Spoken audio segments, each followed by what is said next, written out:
शनिदेव ने बताया कि किन लोगों को मैं कंगाल कर देता हूं और किन लोगों को धनवान। दर्शक बंधुओं, आज की कहानी बड़ी ही महत्वपूर्ण और रोचक है। आप इस वीडियो को पूरा जरूर सुनना। दोस्तों, कहते हैं स्वर्गलोक में एक बार माता लक्ष्मी और शनिदेव में बहस छिड़ गई। लक्ष्मी जी बोली मैं बड़ी है और शनिदेव बोले मैं श्रेष्ठ। दोनों के बीच जब निर्णय नहीं हो पाया कि दोनों में श्रेष्ठ कौन है, तो उन्होंने धरती लोक पर किसी ईमानदार राजा से अपना फैसला कराने का निश्चय किया। उन दिनों धरती पर प्रयागराज में एक श्रीवत्स नाम के राजा रहते थे। वे अपने न्याय के लिए दूर दूर तक प्रसिद्ध थे। शनिदेव और माता लक्ष्मी राजा श्रीवत्स के पास गए और झगड़े की वजह बताई कि हम दोनों में यह सिद्ध नहीं हो पा रहा है कि श्रेष्ठ कौन है। कृपया आप ही हमारा निर्णय करते हैं। शनिदेव और माता लक्ष्मी की बात सुनकर राजा श्रीवत्स बहुत बड़े धर्म संकट में फंस गए कि दोनों में से किसको बड़ा कहा जाए। यदि शनिदेव को बड़ा बता दिया तो माता लक्ष्मी रुष्ट हो जाएंगी और लक्ष्मी रूठ गई तो हमारे राज्य का सारा धन वैभव संपदा नष्ट हो जाएगी। यदि शनिदेव को रुष्ट कर दिया तो शनिदेव अपने को से नष्ट भ्रष्ट कर डालेंगे। राजा साहब जब किसी नतीजे पर नहीं पहुंचे तो देव और लक्ष्मी जी उन्हें 1 माह का समय देकर चले गए और कहा कि हम 1 माह बाद आएंगे, तब तक तुम खूब सोच विचार लो। दर्शक बंधुओं, उनके जाने के बाद राजा की रातों की नींद हराम हो गई। मैं हर क्षण इसी बात को लेकर सोचकर चिंतित रहने लगे कि 1 माह के बाद जब शनिदेव और माता लक्ष्मी आएंगे तो वह किसे श्रेष्ठ बताएंगे, क्या निर्णय देंगे। उनके सामने परिस्थिति बहुत ही विकट थी। वे जानते थे कि को बड़ा बताएंगे तो दूसरा नाराज हो जाएगा और उन पर, उनके राज्य पर बहुत बड़ा संकट आ सकता है। राजा की चित्रांगदा नाम की एक पतिव्रता रानी थी।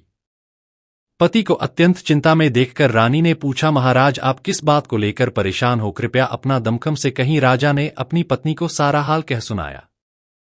रानी ने राजा को एक सुझाव दिया कि देखो, तुम अपने मुख से किसी को बड़ा या छोटा मत बताओ। अपनी अपनी जगह दोनों ही श्रेष्ठ है। उनके बड़े छोटे का फैसला उन्हीं पर छोड़ दो। आप एक काम करो, एक सोने का और चांदी का सिंहासन बनवाओ। दोनों का आसन अपने सिंहासन के दाईं और बाईं ओर रखवा लो। सोने का सिंहासन आप अपने सिंहासन से दाईं ओर लगवाना और चांदी का सिंहासन बाईं ओर। 1 माह बाद जब शनिदेव और माता लक्ष्मी आएंगी तो लक्ष्मी जी आपके दाईं ओर का आसन ग्रहण करेंगे, क्योंकि वे माता स्वरूप है, और शनिदेव आपके बाईं ओर वाले आसन पर बैठ जाएंगे।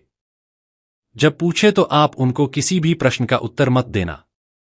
जब वे बहुत पूछे तो उनसे कह देना कि आप लोगों ने अपनी श्रेष्ठता का फैसला स्वयं ही कर लिया, मैं क्या जवाब दूं।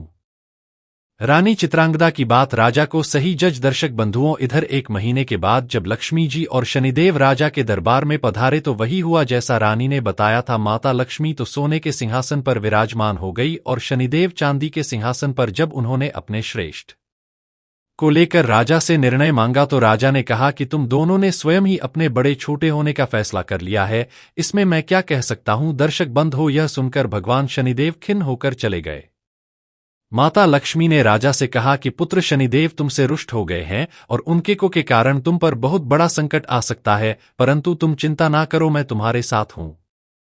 शनिदेव ने राजा पर ऐसा को बसाया कि उनके राज्य में भयंकर अकाल पड़ गया। लोग भूखे मरने लगे। नर नारी जीव जंतु सब उनके राज्य को छोड़कर दूसरे राज्यों में चले गए। राजा से अपने राज्य की ऐसी दशा नहीं देखी गई। 1 वर्ष के बाद उन्होंने अपने राज्य को छोड़ने का फैसला किया। अब वे अपनी पत्नी चित्रांगदा को साथ लेकर घर से निकल पड़े।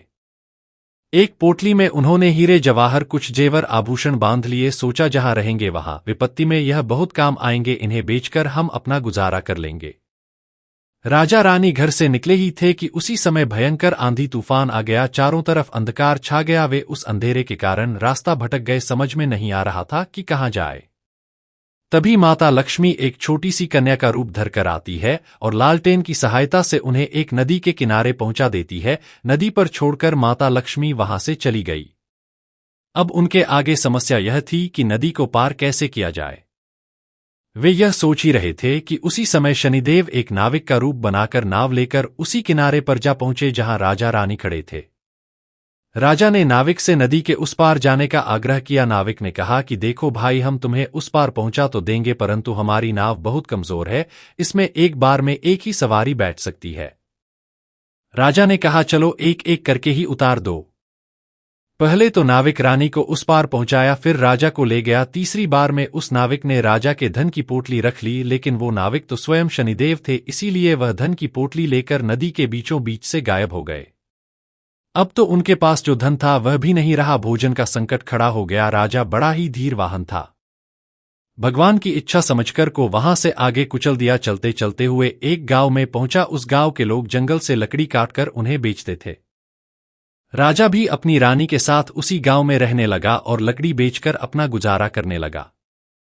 लक्ष्मी जी की कृपा से उसे जंगल में चंदन का बाग मिल गया। राजा ने चंदन की लकड़ियों को बेच बेचकर काफी पैसा कमा लिया। अब तो उसका जीवन बड़े सुखपूर्वक बीतने लगा। राजा और रानी को सुख चैन में देखकर शनिदेव ने एक और नई चाल चल दी। एक सौदागर था जो उस गांव से चंदन की लकड़ी भरकर दूसरे राज्यों में ले जाया करता था।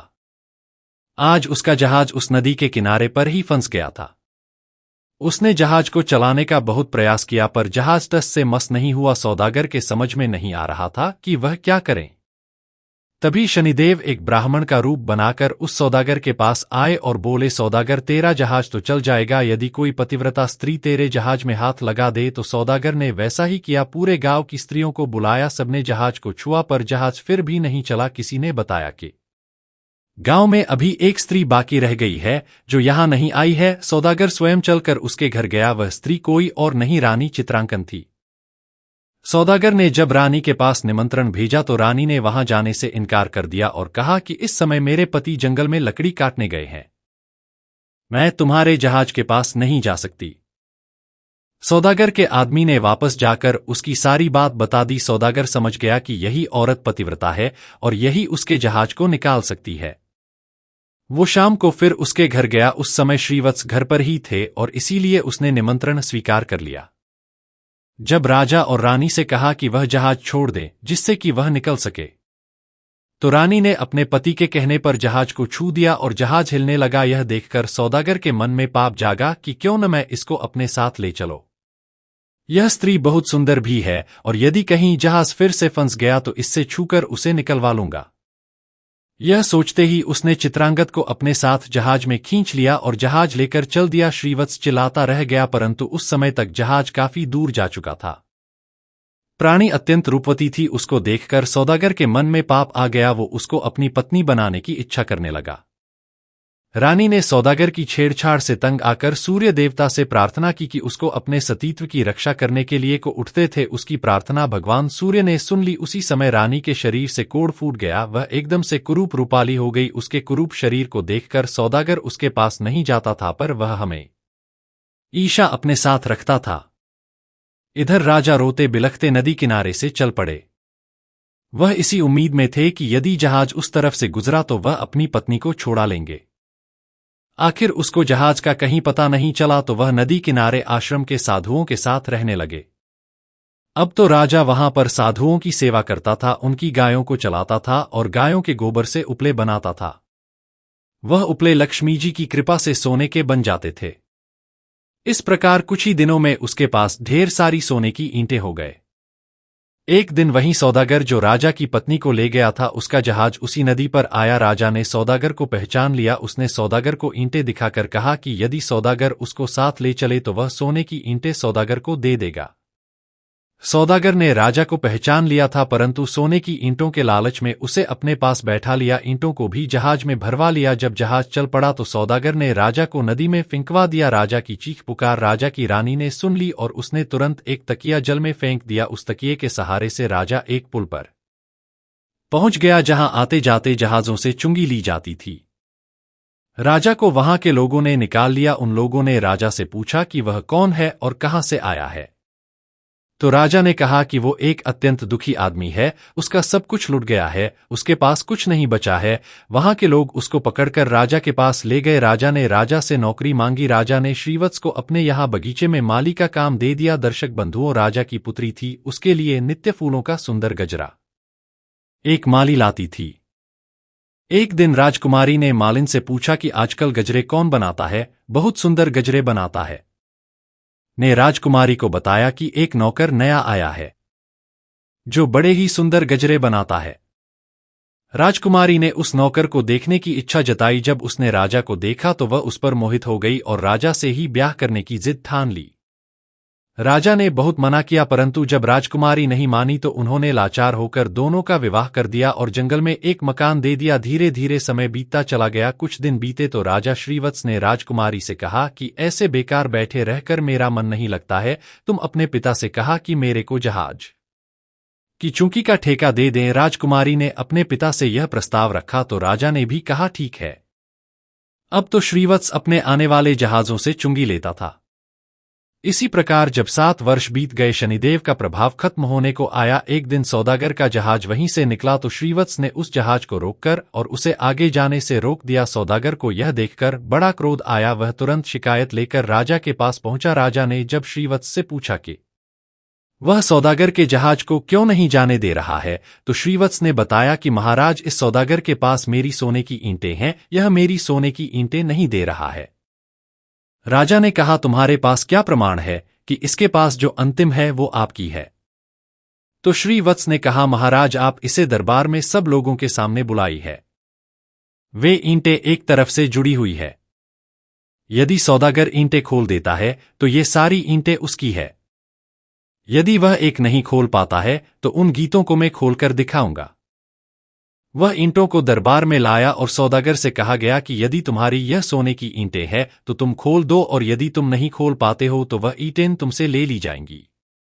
दर्शक बंधुओं, सौदागर शाम तक उन ईंटों को खोलने का प्रयास करता रहा परंतु उससे एक भी सीट नहीं खुली। अंत में जब शाम हो गई तो राजा के दामाद श्रीवत्स की बारी आई और उन्होंने चंद क्षणों में ही उन ईंटों को खोल दिया। तब राजा ने पूछा कि वह कौन है, तो श्रीवत्स ने पूरी कहानी बताई कि महाराज, मैं और मेरी पत्नी चित्रांगना कोई सौदागर ने छीन लिया है, कृपया मुझे मेरी रानी दिलवा दीजिए। दर्शक बंधुओं, राजा ने सौदागर से कहकर तुरंत चित्रांगदा को पालकी में बुलवाया और सौदागर को पकड़कर कड़ी सजा दें। चित्रांगदा ने पुनः सूर्य भगवान से प्रार्थना की कि वह मेरे रूप को फिर से पहले वाला लौटा दें। दर्शक बंधुओं, भगवान सूर्य देवता की कृपा से रानी फिर से सुंदर हो गए। राजा ने आदरपूर्वक श्रीवत्स को खूब सारा धन देकर विदा कर दिया। साथ में अपनी बेटी को और चित्रांगदा को भी उसने अपनी बेटी मान लिया और खूब धन दौलत देकर राजा को प्रेमपूर्वक विदा कर दिया। राजा पुनः अपने राज्य में लौट आया और फिर से राज सिंहासन पर सवार हुआ। एक दिन शनिदेव ने प्रकट होकर के राजा श्रीवत्स से कहा, राजन, हम दोनों की स्पर्धा तो एक बहाना था, हम आपके सत्य की परीक्षा ले रहे थे। अब मैं तुम्हें बता रहा हूं कि कौन से लोग नाश को प्राप्त नहीं होते। नंबर 1, विपत्ति में भी जो अपने धर्म को और सत्य को न त्यागे उसका कभी नाश नहीं होता, अपितु देवता लोग भी उसकी सहायता करते हैं। नंबर 2, गरीबी आने पर भी जो अन्याय का मार्ग न चुने, पाप का धन न खाए, वो देवताओं का सदा कृपा पात्र रहता है। मैं उसका कभी बुरा नहीं करता, अपितु उस पर लक्ष्मी की कृपा सदैव बनी रहती है। नंबर 3, धन संपदा पाकर भी जो अभिमान न करे, वृद्ध और गुरुजनों का, दीनहीनों का जो अपमान नहीं करता है, मैं कभी उसका बुरा नहीं करता, अपितु उसकी सहायता ही करता हूं। मेरी कृपा से लोग पल मात्र में धनवान बन जाते हैं और क्षण मात्र में कंगाल। राजन, जाओ, मेरे वरदान से तुम्हारा राज्य फिर से संप न हो जाएगा, धन दौलत से, धन धान्य से संपन्न हो जाएगा, तुम्हारी प्रजा खुशहाल हो जाएगी और कभी दुख दरिद्रता तुम पर नहीं आएगी। राजा को वरदान देकर शनिदेव और माता लक्ष्मी वहां से चले गए। दर्शक बंधुओं, यह कहानी कैसी लगी, अपनी कीमती राय कमेंट बॉक्स में जरूर देना। मिलते हैं आपसे अगली वीडियो में एक और चर्चा के साथ। आप सभी का बहुत बहुत धन्यवाद। जय श्री कृष्णा।